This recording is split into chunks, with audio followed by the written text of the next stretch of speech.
नमस्कार जी, स्वागत है एक बार फिर से आप सबका आपके अपने चैनल स्काई स्पीक्स पर। आज तुला लगन राशि की बात करेंगे कि तुला लगन वालों के लिए आगामी नवंबर का महीना कैसा रहेगा। आप सभी को डबल बधाई देना चाहूँगा। सबसे पहले तो हमारा चैनल 3 लाख सब्सक्राइबर्स पार कर चुका है और ये सब आप लोगों का ही प्यार और आशीर्वाद है। आप लोगों के ही प्यार और आशीर्वाद की बदौलत इस मुकाम तक पहुंच पाए हैं। और दूसरा, आगामी 14 नवंबर को दीपावली का पावन पर्व आने वाला है, जिसके लिए आप सभी को बहुत बहुत बहुत हार्दिक शुभकामनाएं। ईश्वर करे आप सभी दिन दूनी रात चौगुनी तरक्की करें। तो चलिए शुरुआत करते हैं तुला लगन के लिए नवंबर का महीना कैसा रहेगा। सबसे पहले मैं आपको बता दूं, अब आप लोगों को किसी प्रकार की कोई कंफ्यूजन नहीं रहेगी, क्योंकि बार बार आप लोग पूछते थे कि ये जो राशिफल है ये किससे देखें। तो आपके लिए यहां पे क्लियरली लिख दिया कि ये तुला लगन राशि से ही देखा जाना चाहिए, यानी जिनका भी तुला लगन है उनके लिए ये राशिफल जो है उपयुक्त रहेगा। सबसे पहले जानते हैं सभी ग्रहों की चाल के बारे में। शुक्र जो कि राशिश हैं, लगन के स्वामी हैं, लग्नेश हैं, 12वें स्थान में चल रहे हैं कन्या राशि में, अपनी नीच राशि में। शुक्र 16 नवंबर को तुला राशि में अपनी स्वराशि में प्रवेश कर जाएंगे। सूर्य 16 नवंबर को वृश्चिक राशि अपनी नीच राशि से निकलकर वृश्चिक राशि में चले जाएंगे। बुध जो हैं 3 नवंबर को मार्गी होंगे और 28 नवंबर तक बुध जो हैं तुला राशि में रहेंगे। 28 नवंबर को बुध वृश्चिक राशि में प्रवेश कर जाएंगे। केतु पहले से ही वृश्चिक राशि में विराजमान है। बृहस्पति जो कि धनु राशि में है, तृतीय भाव में है, और 20 नवंबर को बृहस्पति भी राशि परिवर्तन करके मकर राशि में प्रवेश कर जाएंगे। शनि के साथ मकर राशि में युति योग बनाएंगे। मंगल छठे भाव में है, मीन राशि में है, और राहु अष्टम भाव में है, वृषभ राशि में है। सबसे पहले जानते हैं आपके सेहत और स्वास्थ्य के बारे में। तो लग्नेश शुक्र जो है, राशिश शुक्र जो है, वो अभी 12वें स्थान में है, नीच राशि में है, और षष्ठेश बृहस्पति और मंगल से दृष्ट भी हैं। तो जाहिर सी बात है कि अभी सेहत के मामले में आपको सजग रहना होगा, सतर्क रहना होगा। सेहत थोड़ी ढीली रह सकती है, चोट आदि की जो है संभावना है, चोट आदि का डर है, और स्वास्थ्य थोड़ा कमजोर रहेगा। स्वभाव में जोश की कमी रहेगी। तो ये सब जो फल हैं, जब तक शुक्र 16 नवंबर तक नीच राशि में है, उसके बाद 16 नवंबर को शुक्र अपनी स्वराशि में प्रवेश कर जाएंगे, लगन में होंगे। तो यहां पर शुक्र जो है निसंदेह स्वास्थ्य लाभ करवाते हैं, यानी स्वास्थ्य अच्छा होगा। धीरे धीरे स्वास्थ्य आपका बढ़ता जाएगा, अच्छा होता चला जाएगा। मान सम्मान की प्राप्ति होगी, आपको कार्यों में सफलता हासिल होगी, उत्तम धन लाभ के अवसर प्राप्त होंगे।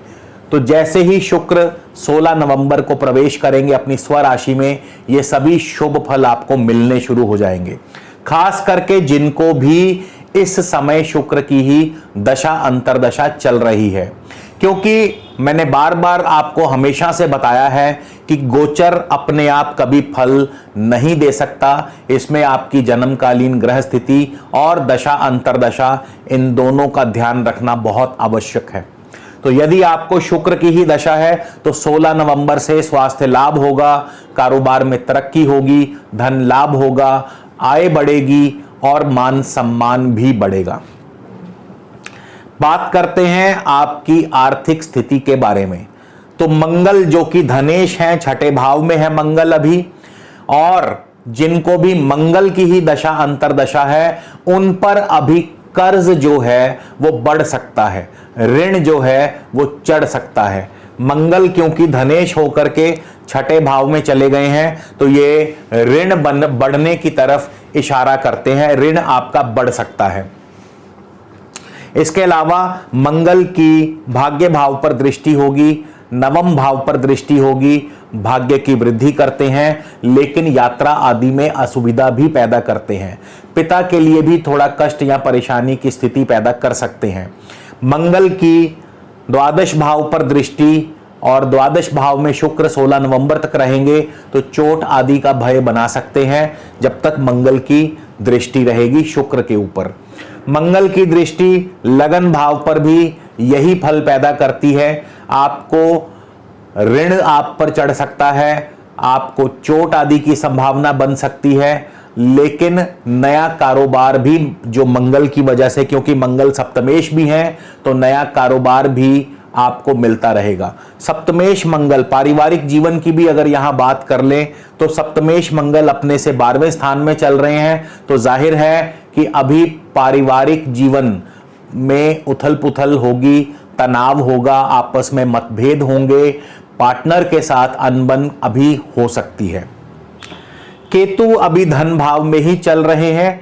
केतु भी, जिनको केतु की दशा अंतरदशा है, उनके लिए भी अभी स्थिति कोई खास अनुकूल नहीं होगी। उनके लिए भी अभी आर्थिक रूप से तंगी महसूस कर सकते हैं, कर्ज बढ़ सकता है। जिनको भी केतु की दशा अंतरदशा या मंगल की दशा अंतरदशा, उनके लिए ये फल जो है ज्यादा उनको महसूस होंगे। तृतीय स्थान में बृहस्पति विराजमान है। बृहस्पति तृतीय स्थान में आपको यात्रा आदि के योग बना सकते हैं। बृहस्पति की वजह से यात्रा आदि करनी पड़ सकती है। भाई बंधुओं से अच्छा सहयोग मिलता रहेगा। इसके अलावा यदि आप ब्रोकरेज आदि कार्यों से जुड़े हैं, मीडिया टेलीकम्युनिकेशंस आदि से जुड़े हैं, तो वहां भी बृहस्पति के चलते आपको अच्छा मुनाफा होगा, कार्यों में सफलता हासिल होगी, क्योंकि बृहस्पति अपनी स्वराशि में है। बृहस्पति की पंचम दृष्टि सप्तम भाव पर है। परिवार में मांगलिक कार्य संपन्न करवाती है। खासकर जिनको इस समय बृहस्पति की दशा अंतरदशा है, ये फल उनके लिए। तो बृहस्पति सप्तम भाव में है, सप्तम भाव पर दृष्टि जमाए हुए हैं। पारिवारिक सुख बढ़ाते हैं। बृहस्पति की वजह से घर में मांगलिक कार्य संपन्न हो सकते हैं। नया रोजगार, नया कार्य, नया व्यापार, नया प्रोजेक्ट, नए ऑर्डर्स आपको मिल सकते हैं। बृहस्पति की सप्तम दृष्टि भाग्य स्थान पर होगी, भाग्य की वृद्धि करते हैं। पितृपक्ष से सुखद फल। अब देखिए, मंगल की जिनको दशा थी उनके लिए पितृपक्ष से चिंता, लेकिन जिनको बृहस्पति की दशा है उनके लिए पितृपक्ष से सुखद फल। तो दोनों ही दशा अंतरदशा अपने अपने अनुसार फल देंगी, तो दशा अंतरदशा का ध्यान जरूर रखा करें। बृहस्पति की दृष्टि लाभ स्थान पर होगी, तो निसंदेह कारोबार में लाभ मुनाफा करवाती है। भाई बंधुओं से आपको सहयोग मिलता रहेगा। बड़े भाई छोटे भाई से आपका प्यार बना रहेगा। मित्रों से मेल मिलाप आपका बना रहेगा। कारोबार में तरक्की, शेयर मार्केट से धन लाभ, ये सब बृहस्पति की दशा अंतरदशा जिनको चल रही है उनके लिए। 20 नवंबर को बृहस्पति चौथे भाव में यानी मकर राशि में प्रवेश कर जाएंगे। शनि महाराज के साथ युति योग भी बनाएंगे। चतुर्थ भाव में बृहस्पति भूमि, भवन, वाहन और शिक्षा आदि के कार्यों में अच्छा धन लाभ करवाते हैं, अच्छी तरक्की दिलवाते हैं जिनको बृहस्पति की दशा अंतरदशा है। बृहस्पति की दृष्टि यहां से अष्टम भाव पर होगी। अचानक धन लाभ तो करवाती ही है, लेकिन विघ्न और बाधाएं भी पैदा करेंगे और कार्यों में अड़चने भी पैदा करेंगे, क्योंकि यहां पे बृहस्पति अष्टम भाव को बढ़ावा देंगे। बृहस्पति की दृष्टि दशम भाव पर होगी, तो नौकरी और कारोबार में तरक्की को दर्शाते हैं। नौकरी में तरक्की, कारोबार में तरक्की। बृहस्पति की दृष्टि 12वें स्थान पर निवेश को बढ़ाते हैं। हो सकता है नई भूमि पर आपका निवेश हो, नई जायदाद पर निवेश हो, नए वाहन पर निवेश हो, कारोबार पर निवेश हो, तो ये सब फल जो है बृहस्पति की दशा अंतरदशा में प्राप्त हो सकते हैं। जिनको शनि की दशा अंतरदशा इस समय चल रही है, शनि चतुर्थेश हैं, स्वयं चतुर्थ भाव में बैठे हैं। 14 नवंबर तक शनि अभी कार्यों में थोड़ा सा विलंब लेके आएंगे। 14 नवंबर तक। कारण यह है कि शनि जो हैं वो बृहस्पति के ही उपनक्षत्र में चल रहे हैं और बृहस्पति तृतीयेश हैं यानी चतुर्थ से 12वें स्थान में है। तो जिनको शनि की दशा अंतरदशा है उनके लिए बता रहा हूं कि भूमि भवन वाहन आदि कार्यों में, शिक्षा आदि कार्य क्षेत्र में अभी विलंब होगा, अभी दिक्कतें पैदा होंगी, कठिनाइयां पैदा होंगी।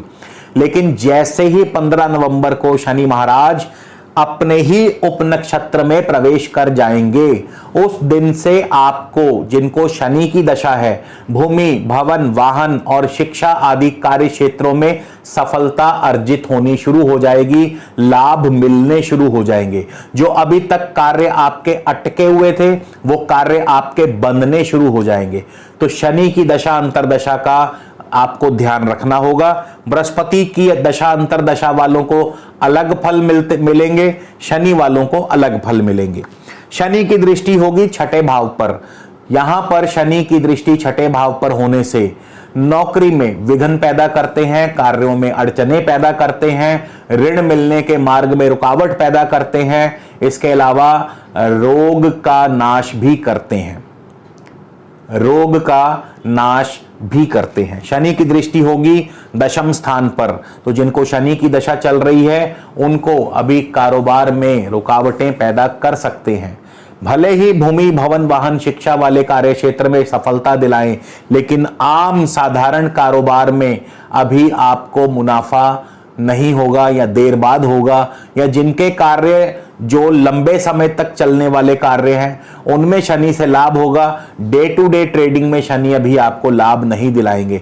यहां तक कि शेयर मार्केट में भी यदि आप लॉन्ग इन्वेस्टमेंट्स करेंगे तो आपको लाभ होगा, इंट्राडे ट्रेडिंग में आपको लाभ नहीं करवाएंगे। शनि की दृष्टि दशम भाव पर दशम दृष्टि लगन भाव पर होगी।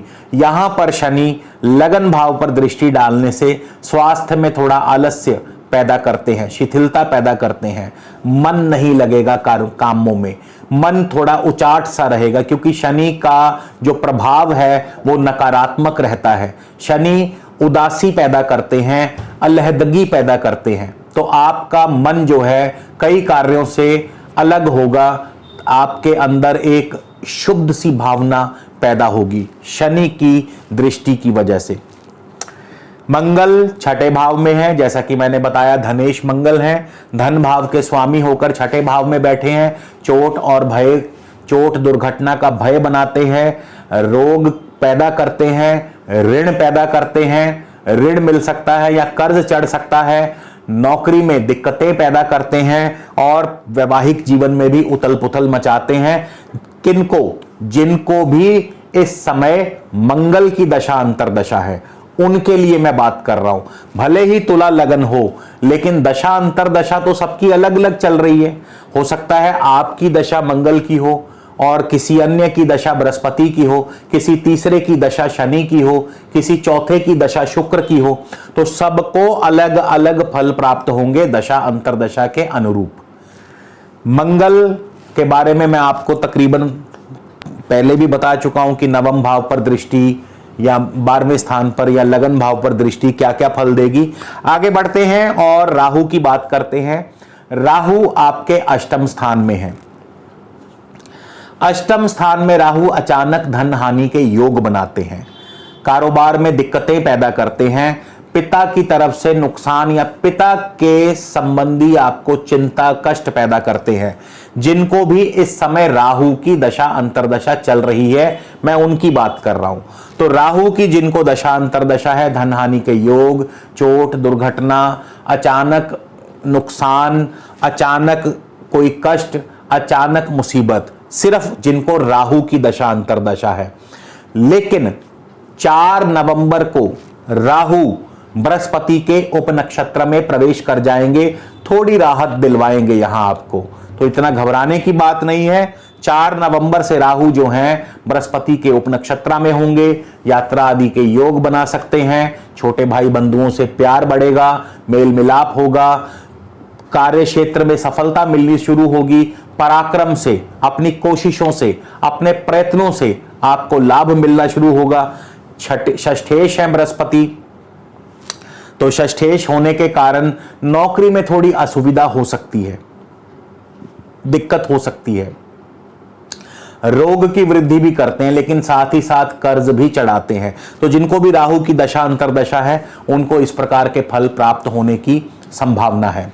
अब हम बात करेंगे कि तुला लगन वालों के लिए ऐसा कौन सा उपाय करना चाहिए या किया जाए जिससे कि आपको शुभ फल की प्राप्ति हो और आपको किसी भी प्रकार के अशुभ फल ना मिले, किसी भी प्रकार का आपका कोई अहित ना हो। तो क्योंकि राहु अभी अष्टम भाव में चल रहे हैं और अष्टम भाव में राहु जो हैं ये अचानक चोट, अचानक दुर्घटना, अचानक धन हानि इस प्रकार के फल दिया करते हैं।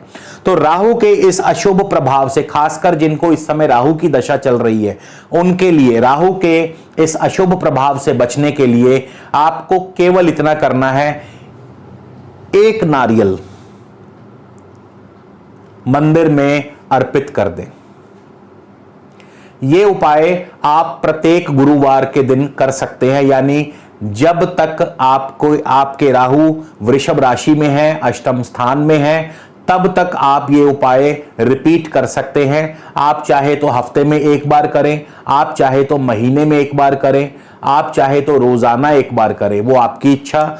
लेकिन एक नारियल मंदिर में प्रभु चरणों में अर्पित करने से राहु के जो कुप्रभाव हैं, अशुभ प्रभाव हैं, वो नष्ट हो जाते हैं, धूमिल पड़ जाते हैं। तो आपको ये कार्यक्रम कैसा लगा हमें जरूर कमेंट करके बताइएगा। अगले वीडियो में आपसे फिर मुलाकात होगी। तब तक के लिए नमस्कार, धन्यवाद।